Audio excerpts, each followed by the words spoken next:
Olá, tudo bem? Hoje eu quero tratar com você aqui um assunto muito interessante que diz respeito à Lei 8.666 e suas alterações contratuais versus a Lei 13.303 de 2016 e suas alterações contratuais, principalmente em relação à questão da alteração contratual unilateral.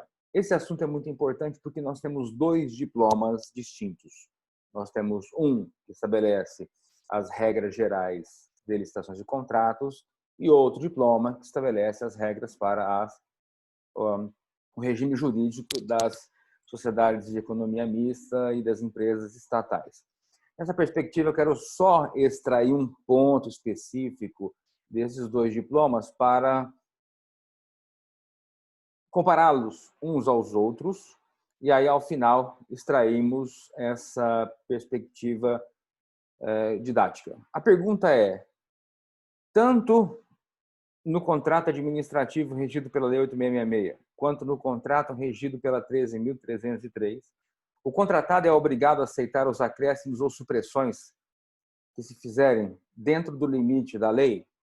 Essa pergunta ela tem que ser analisada sobre dois aspectos. Primeiro, a natureza jurídica do contrato e, segundo, a incidência ou não de uma cláusula exorbitante nos contratos regidos pela Lei 13.303. Então, nessa perspectiva de trabalharmos os dois diplomas, tá? Tanto da Lei 8.666 quanto da Lei 13.303, a gente vai identificar o seguinte. No primeiro caso, a gente precisa verificar claramente o seguinte aspecto. Eu vou compartilhar a tela com vocês aqui, só para a gente poder trabalhar conjuntamente. Tá? Então, eu tenho aqui as alterações contratuais regidas pela Lei 8.666 versus a Lei 13.303 de 2016. Nessa perspectiva, o que a gente deve trabalhar? Lembrando que a Lei 8.666 regulamenta o artigo 37, inciso 21 da Constituição Federal para instituir normas gerais para licitações de contratos da administração pública. E aí, na ocasião, que administração pública direta e indireta. E aí nós tiramos um viés aqui para essa indireta, pela Lei 13.303, que regulamentou o artigo 173, parágrafo 1º, inciso 3 da Constituição Federal. Para quê? Para destacar que essa lei regula e dispõe sobre o estatuto jurídico da empresa pública, da sociedade de economia mista e de suas subsidiárias no âmbito da União, Estado, Distrito Federal e municípios. Então, na Lei 8.666, nós temos a administração direta e indireta, mas a indireta, as autarquias e fundações, e aqui com a 13.303, agora, a administração indireta na pessoa do quê? Das empresas públicas e das sociedades de economia mista.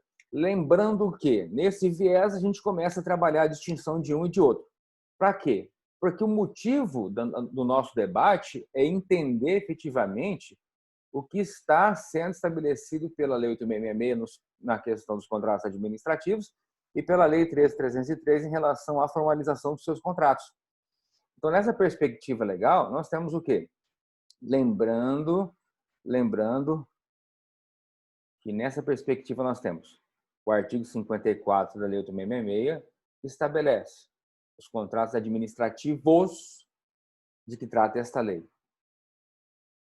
Já na 13.303, o 68 estabelece os contratos de que trata essa lei, portanto, não são contratos administrativos, não só pela leitura rasa do artigo 68, mas pela sua natureza jurídica em si. Aqui no 54, nós temos o contrato administrativo que decorre da própria norma, e na 13.303 nós temos o contrato de natureza privada. Por quê?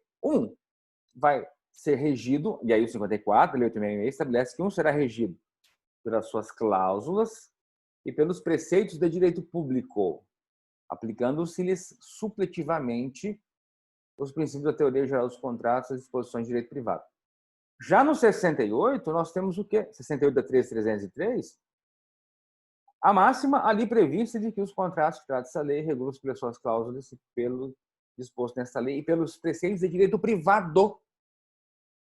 Não mais pelos preceitos de direito público. Então, nós temos aí a distinção, nós temos esses dois momentos. E só para lembrar, quando é que nós vamos entender a questão agora para trabalhar a alteração contratual?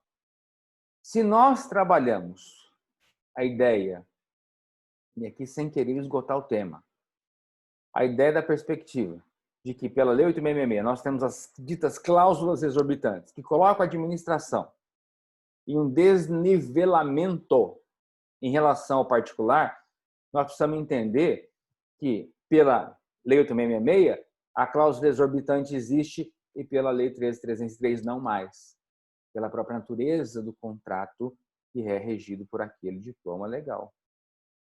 Nessa perspectiva, o 58 da Lei 8.666 estabelece que o regime jurídico dos contratos administrativos instituído pela Lei 8.666 confere à administração em relação a eles a prerrogativa de modificá-los unilateralmente. Então, se o nosso objetivo aqui é distinguir um de outro em relação às alterações contratuais, nós começamos a perceber que aqui, de saída no 58, eu tenho a dita alteração contratual decorrente de uma cláusula exorbitante, onde o contratado é obrigado a aceitar. Por quê? Porque a administração pode modificá-los unilateralmente, ou seja, há uma cláusula exorbitante de uma modificação unilateral de contrato.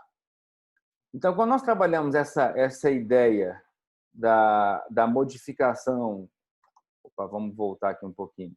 Quando nós trabalhamos essa ideia da modificação unilateral do contrato, é para perceber justamente em que momento a gente vai tirar ou vai concluir que pela Lei 8.666 o contratado é obrigado a aceitar. Pela Lei 13.303 o contratado poderá aceitar. E aí, quando nós estabelecemos essa questão voltada à obrigatoriedade ou não de uma alteração unilateral, é para quê? Para a gente entender justamente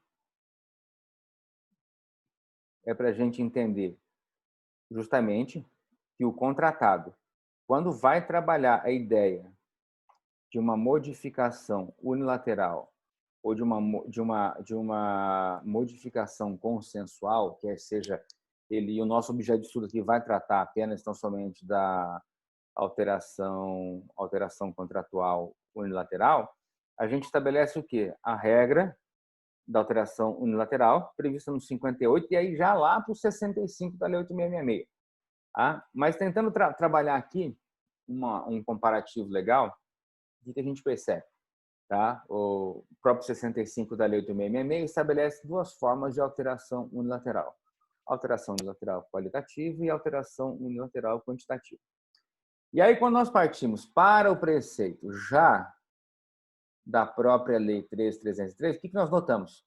Que os contratos regidos por essa lei somente poderão ser alterados por acordo entre as partes, ou seja, não existe mais cláusula exorbitante para os efeitos da Lei 13.303. Na Lei 8.666 existe alteração unilateral. Para a 13.303 existe apenas, então, somente a consensual. Professor, mas na Lei 8.666 tem a unilateral e a consensual. Sim, agora na 13.303 só existe a consensual. E a gente parte do pressuposto que existe apenas a consensual, estabelecendo qual parâmetro. Tá? O que está descrito no próprio artigo 72 da Lei 13.303, mas também os parâmetros estabelecidos no próprio parágrafo 1º do 81. Veja, 81 da 13.303 versus o 65, parágrafo 1º da Lei 8.666. O que diz o 65, parágrafo 1º da Lei 8.666? O contratado fica obrigado a aceitar nas mesmas condições que o contratado. Fica obrigado, cláusula exorbitante, até os limites previstos em lei. Para quê? Os acréscimos, para as supressões. Tulio, mas agora, se na supressão, lá na Lei 8.666, as supressões que ultrapassaram o limite, ok. Se houver acordo entre contratante e contratado, as supressões, lá na Lei 8.666, pode ultrapassar os 25 para obra, serviço e compra, ou 50 para reforma de edifício ou de equipamento. Não tem problema. Mas aí nós estamos falando lá do diploma da supressão. O acréscimo unilateral da Lei 8.666, até 25% para obra, serviço e compra, até 50% para reforma de edifício e equipamento. E nesse limite aqui ele é obrigado a aceitar, o contratado é obrigado a aceitar. Já na Lei 8.666, na Lei 13.303, o contratado pode aceitar nas mesmas condições contratuais os acréscimos ou supressões que fizerem nas obras, serviços, compra até o limite de 25%. Agora, tanto em um quanto o outro, pessoal, esse percentual decorre de lei, é norma de ordem pública, imposto pelo legislador, para que não se crie uma verdadeira estratosfera de alterações contratuais. Ok? Então, tanto para a Lei 8.666 quanto para a 13.303, existe o teto das alterações contratuais enquanto acréscimos. No caso do parágrafo 1º do artigo 81, o contratado pode aceitar nas mesmas condições os acréscimos ou supressões que se fizerem dentro do limite estabelecido. Ok? Espero que nesse vídeo curto que nós fizemos hoje, nós podemos trabalhar aí rapidamente o conceito e o encaixe de um e o outro em nosso ordenamento. Muito obrigado a todos vocês. Espero revê-los em um próximo vídeo. Um abraço do professor Túlio Silveira.